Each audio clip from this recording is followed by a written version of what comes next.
Hello दोस्तों, जय हिंद, वंदे मातरम। स्वागत है आप सभी का आपके अपने चैनल मनोज सर में।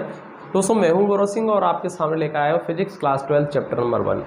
दोस्तों चैप्टर नंबर 1 में हमारा आज पार्ट नंबर 5 है और इस वीडियो में हम करा रहे हैं एक समान विद्युत क्षेत्र में विद्युत द्विध्रुव पर बल आघूर्ण। यानी कह सकते हैं हम कि जब एक समान विद्युत क्षेत्र में, जैसे कि हमारे पास ये एक समान विद्युत क्षेत्र है कोई, और इस एक समान विद्युत क्षेत्र में यदि हम कोई एक विद्युत द्विध्रुव रख दें जो कि विद्युत क्षेत्र के साथ कैसा है, थीटा कोण बनाते हुए रखा है हमने, ये है, और थीटा कोण बनाते हुए हमने रख दिया है, ठीक है।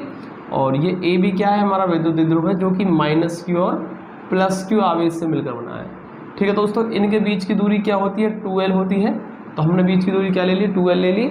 और जब इसको हमने रखा तो दोस्तों होगा ये कि ये जो आवेश है, जब किसी आवेश को विद्युत क्षेत्र के अंदर रखा जाता है तो उस पर क्या लगता है, बल लगता है। तो इन पर कितना बल लगेगा, F बराबर क्यू ई बल लगेगा दोस्तों। एक ई इस पर बल लगेगा और एक इस आवेश पर भी F बराबर क्यू ई बल कार्य करेगा, ठीक है दोस्तों। अब ये जो बल होते हैं ये बराबर परंतु दिशा में विपरीत होते हैं, और ये क्या करते हैं, इस तरीके से दोनों बल और विपरीत दिशा में लगते हैं। यानी ये ऊपर को लगेगा, ये नीचे, तो ये क्या करेंगे, घुमा देंगे इसको, ठीक है। अर्थात इस पर क्या लग रहा होगा, बल आघूर्ण लगेगा, ठीक है दोस्तों। और बल आघूर्ण क्या करता है, कर देता है, इस द्विध्रुव को घुमा देता है, ठीक है दोस्तों। तो कितना बल आघूर्ण कार्य करेगा हमें आज ये निकालना है, ठीक है दोस्तों। तो हम जानते हैं, देखो बल आघूर्ण का जो फॉर्मूला होता है, बल आघूर्ण का फॉर्मूला होता है बल गुणा लंबवत दूरी, बल गुणा लंबवत दूरी। तो दोस्तों बल गुणा लंबवत दूरी होती है, बल तो हमारे पास है F बराबर क्यू ई, लेकिन लंबवत दूरी हमें नहीं पता। ये कौन सी लंबवत दूरी है, दोनों आवेशों के बीच की लंबवत दूरी दोस्तों। जैसे कि हमारा पहला आवेश ये है और दूसरा आवेश ये है, इन दोनों को आमने सामने मिलाएंगे तो ये जो दूरी है ए बी और मान लीजिए सी बिंदु, तो ये जो बी सी दूरी है दोस्तों यही होती है लंबवत दूरी बी सी, ठीक है। तो लंबवत दूरी बी सी से गुणा हो जाएगी। तो दोस्तों सबसे पहली बात आती है कि अगर हमारे पास ये बी सी नहीं तो इसको पहले फाइंड कर ले हम चित्र से। तो क्या करेंगे, हम चित्र से देखेंगे, चित्र से देखिए ये एंगल मान लीजिए कितना है, पूरा थीटा एंगल है ये। तो देखिए थीटा के साथ देखिए आप देखेंगे कि इसमें क्या है, लंब है। यहाँ पर थीटा के सामने वाला लंब होता है, यानी लंब आपको ज्ञात करना है। क्या ज्ञात करना है, लंब। और दोस्तों हमें क्या दे रखा है, देखो ए बी दे रखा है हमें, जो कि 90 के सामने वाली जो भुजा होती है वो होती है कर्ण। आपको कर्ण दे रखा है 2l लंबाई का, ठीक है। तो लंब और कर्ण दोस्तों किस में आते हैं, ये आते हैं हमारे साइन में, तो इसलिए हम यहाँ से लगा देंगे साइन थीटा। तो समझ में आया आपको साइन थीटा क्यों लगाया, क्योंकि लंब हमको निकालना है और कर्ण हमको इसमें दे रखा है। तो लंब और कर्ण के हिसाब से हम कोई भी एंगल ले लेंगे जो कि साइन में भी आता है लंब और कर्ण, और कोसेक में भी आता है। तो आपका मन करे तो कोसेक ले लीजिए, या आप चाहे तो साइन थीटा भी ले सकते हैं। मैंने साइन से यहाँ कर दिया है, तो साइन थीटा बराबर हो जाएगा लंब, और लंब है हमारा कितना, बी सी, और कर्ण है हमारा ए बी, ठीक है। तो साइन थीटा का मान हो गया यहाँ से B C upon A B. A B क्या है, ए बी हमारी 2l है, तो ये जो बी सी आ गई दोस्तों, यही आ गई हमारी 2l साइन थीटा। अर्थात हम कह सकें ये आ गई हमारी लंबवत दूरी आ गई, ठीक है। क्या है ये, लंबवत दूरी, लंबवत दूरी आ गई है, लंबवत दूरी बी सी निकल गई। अब हमको क्या करना है, बल आघूर्ण निकालना है। तो बल आघूर्ण का फॉर्मूला सीधा सा लगा दीजिए, बल आघूर्ण कोई भी एक बल का परिमाण, या कह सकते हैं बल गुणा लंबवत दूरी, दोनों आवेशों के बीच की लंबवत दूरी।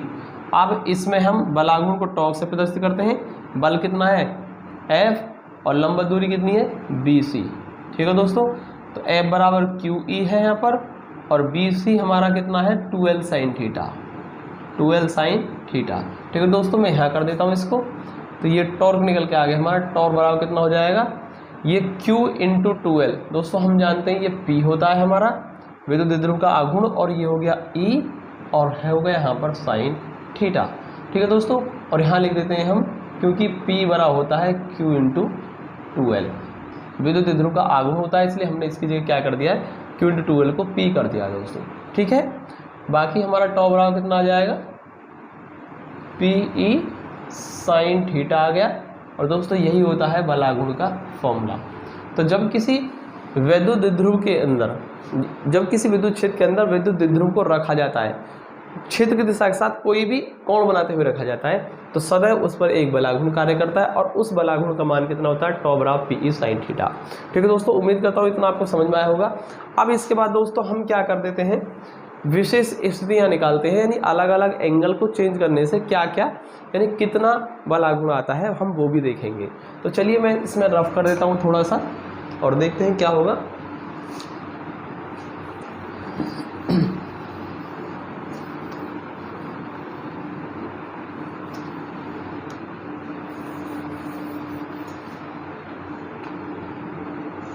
देखिए, विशेष स्थितियां,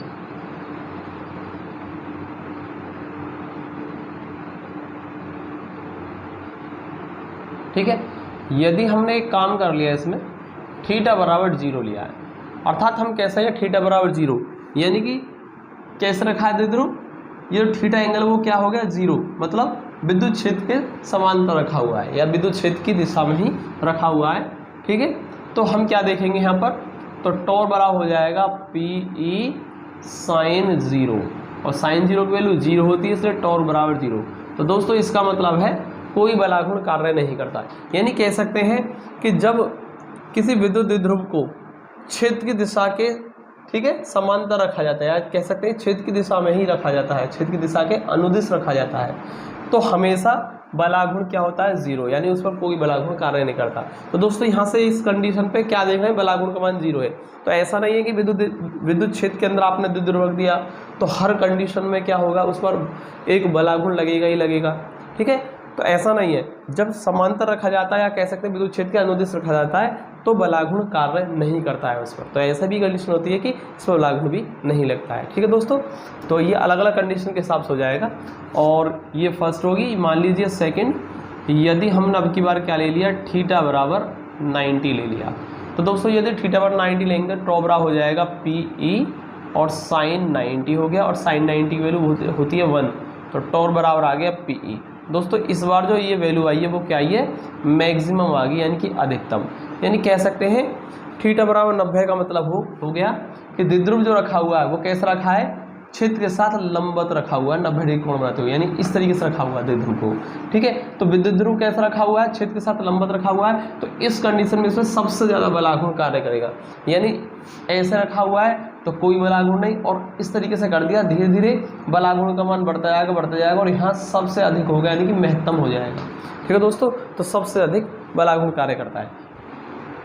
तो दोस्तों लेते हैं हम थर्ड कंडीशन, यदि हम मान लेते हैं थीटा बराबर 180 डिग्री, तो दोस्तों होगा क्या, टॉर्क बराबर हो जाएगा पी ए और साइन 180। दोस्तों साइन 180 का मान क्या होता है, 0 हो जाता है, तो टॉर्क बराबर फिर से क्या आ गया, 0 आ गया। इसका मतलब है दोस्तों यदि हमने क्या कर रखा है, इस बार द्विध्रुव को कैसे रख दिया है, इस तरीके से रखा है, 180 कोण बनाते हुए रखा है, तो इस पर फिर से क्या हो जाएगा, बलाघूर्ण का मान 0 हो जाएगा। अच्छा इसको समझने की कोशिश करते हैं एकदम स्टार्टिंग से। जब ये ऐसे रखा है द्विध्रुव, तो इस पर कोई बलाघूर्ण कार्य नहीं कर रहा है। धीरे धीरे जब आप लंबवत करने की कोशिश करेंगे तो बलाघूर्ण का मान बढ़ता जाएगा और यहाँ सबसे अधिक बलाघूर्ण हो जाएगा। और फिर आप इसको 90 से फिर एंगल को और चेंज करते हैं, इंक्रीज करते हैं दोस्तों, तो ये धीरे धीरे विद्युत क्षेत्र के संरेखित होने की कोशिश कर रहा है, मतलब विद्युत क्षेत्र के क्या कर रहा है, अनुदिश आने की कोशिश कर रहा है, और इस पर बलाघूर्ण मान घटता जाएगा और जैसे ही ये क्या आ जाएगा, समांतर आ जाएगा फिर से। ठीक है, या कह सकते हैं विद्युत क्षेत्र का अनुदिश हो गया। ठीक है, तो फिर से क्या हो जाएगा दोस्तों, बलाघूर्ण का मान क्या हो जाएगा, 0 हो जाएगा। ठीक है दोस्तों, तो कह सकते हैं कि ये हमारा जो हम जो करा रहे हैं दोस्तों वो अरिहंत पब्लिकेशन की बुक के हिसाब से करा रहे हैं, जिसमें जो चैप्टर 1 है वो कंप्लीट हो चुका है थियोरेटिकली। अब हम इसके नेक्स्ट पार्ट में इसके न्यूमेरिकल लेकर आएंगे, इतने ही, ठीक है, टॉपिक्स के इतने ही टॉपिक्स से रिलेटेड न्यूमेरिकल लेकर आएंगे और इंपॉर्टेंट न्यूमेरिकल लेकर आएंगे जो बोर्ड में आ चुके हैं। ठीक है दोस्तों, तो मिलते हैं अगले वीडियो में, तब तक के लिए जय हिंद, धन्यवाद।